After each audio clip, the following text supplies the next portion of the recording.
Welcome back to First Trade. Shriram Finance delivered a strong Q4 with profit up 41% year on year and NII, which is net interest income, rising over 21%, driven by steady AUM growth.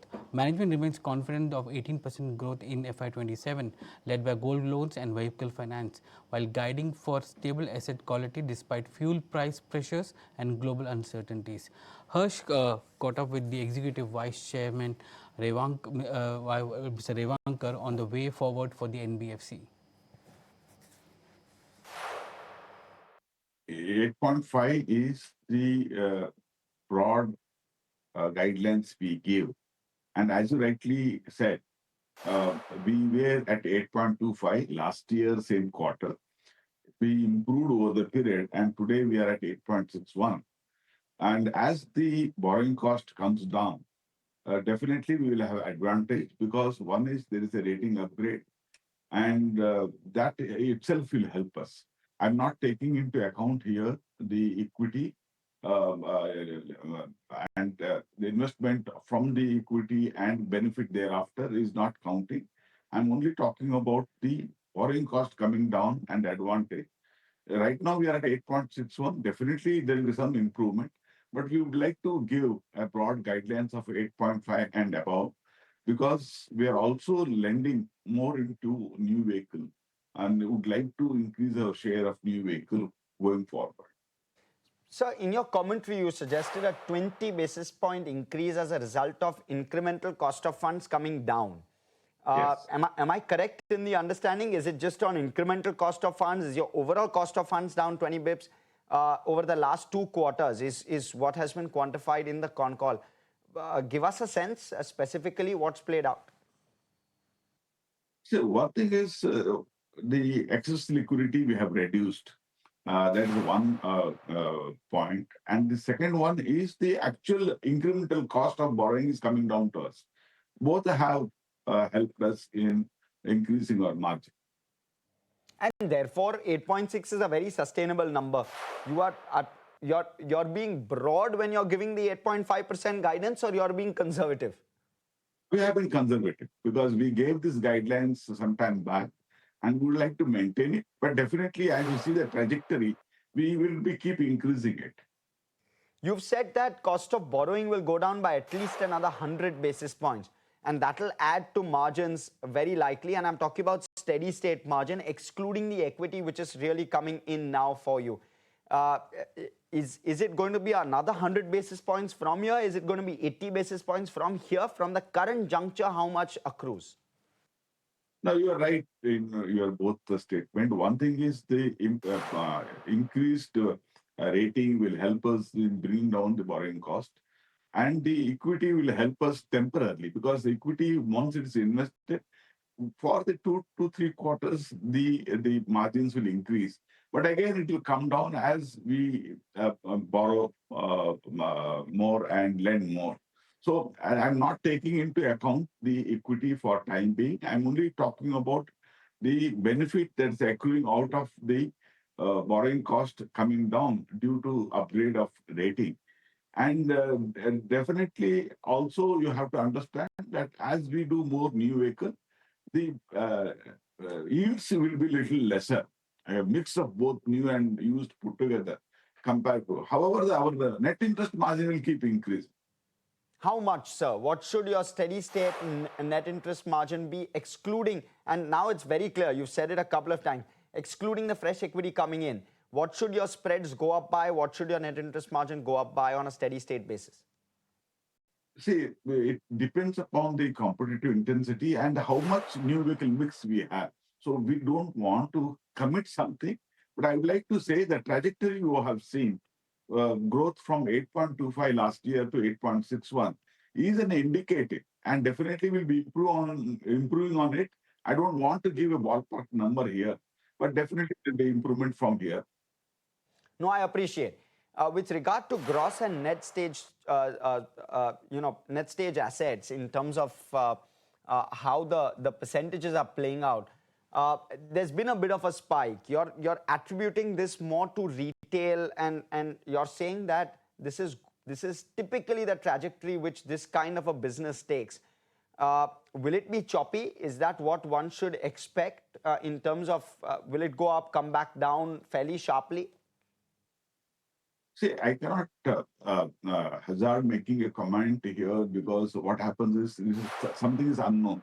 See, the crude price is unknown, the retail fuel price is unknown. These two factors, unless we have some kind of a clarity, we will not be able to talk about the impact it has on the businesses. Right now, there is no impact because of the fuel price increase as the fuel price is maintained in India. However, there are the disruption. The raw material supply disruptions are there. There are also the other movement of goods or supply chain breakdowns challenges are there. That's visible in certain industry, if not all. So that is really having some challenge for MSME industry. But as by and large, transportation or logistics industry is yet to see any kind of challenge. So you have a great ear to the ground. It's likely that at some point these higher crude prices are going to translate to higher prices at the pump. At what price does it become a concern for you and for your customers? When does demand start to likely shrink, or is it just linear? A 10% increase will likely mean that demand will shrink. Is there a certain price level that you're looking out for? And point number two, when does it start impacting your customers in a bigger fashion? See, what happens is the price increase in the retail fuel, it may be gradual because that's how the government have done it in the past. If it is gradual, then there's enough time for the transporters to pass it on to the customer. It is not a surprise. So I feel as long as it's a gradual, then there is no big impact because the transporters will be able to pass it on to the end customer or shipper, whoever it is, and the transporters will not have an impact due to that. But if it is reaches a particular level, uh, it, then it has a challenge because what happens is the sudden surprise can make the ability of a logistic operator to passing on to the end consumer will be a challenge. So ultimately, whether this will lead to inflation and inflation will lead to less consumption and less consumption will impact the economic activity, that is the broader question. That will come much later and may not be in immediate what to call immediately, but maybe 6 months down the line. So that is something which we have enough time to understand and prepare for it. Right. And sir, so at the moment you're not seeing much of an issue with regard to asset quality at all on your book, even despite probably crude creeping up to maybe $100 a barrel on Brent. But talk to us about the monsoons, because that could also play spoil sport. And again, I'll refer to your commentary. What you've suggested is that if at all the monsoon starts impacting areas where there is a very high reliance of monsoon and rainfall, then it starts impacting your book. What quantum of your book would likely see an impact as a result of this, if at all the monsoons are weak? See, there are two ways to look at it. One is the shortfall of monsoon may impact a certain geography where it was totally dependent on the rains. There are some part of India where the reservoir or the stored water is not available. But increasingly in India, we have seen many of the crops pattern have linked to the reservoir or stored water. And another big advantage what we have right now for this year, last 2 years there were excess rains. So water tables are up. And because of that, ability to draw the water from the well or from the bore well very comfortable. So the monsoon has a negative impact only when two consecutive monsoon fails, and then you have a challenge.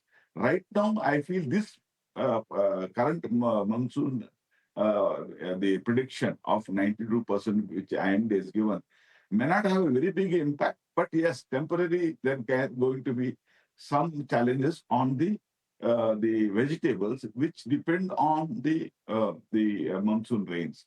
So that is the temporary impact. So vegetable prices can go up in certain geography. How should one look at the roadmap for FY27, sir? You'll have a very large equity infusion coming your way. You've suggested a growth of around 18%. You've got now multiple levers to also grow at. Can we expect FY27 to be a year where the growth will be much faster than the 18%? At least, is that what the aspiration is?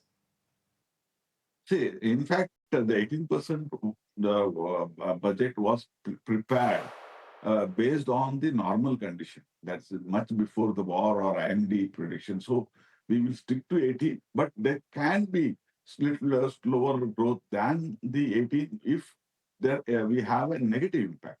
We'll be very happy if the economic condition improves. If, as the RBI has given guidelines, if the GDP growth is 6.9, definitely we'll be able to grow 18 plus. But if there is other headwinds, then definitely we will be cautious. It is not that we do not want to grow. We will be cautious in our growth. And no concerns on asset quality, right, Mr. Revankar? Despite the GS3 and net stage 3 creeping up, there's no concern at all. Right now, we don't have any concern because we feel that market conditions are quite good for the operators and the businessmen.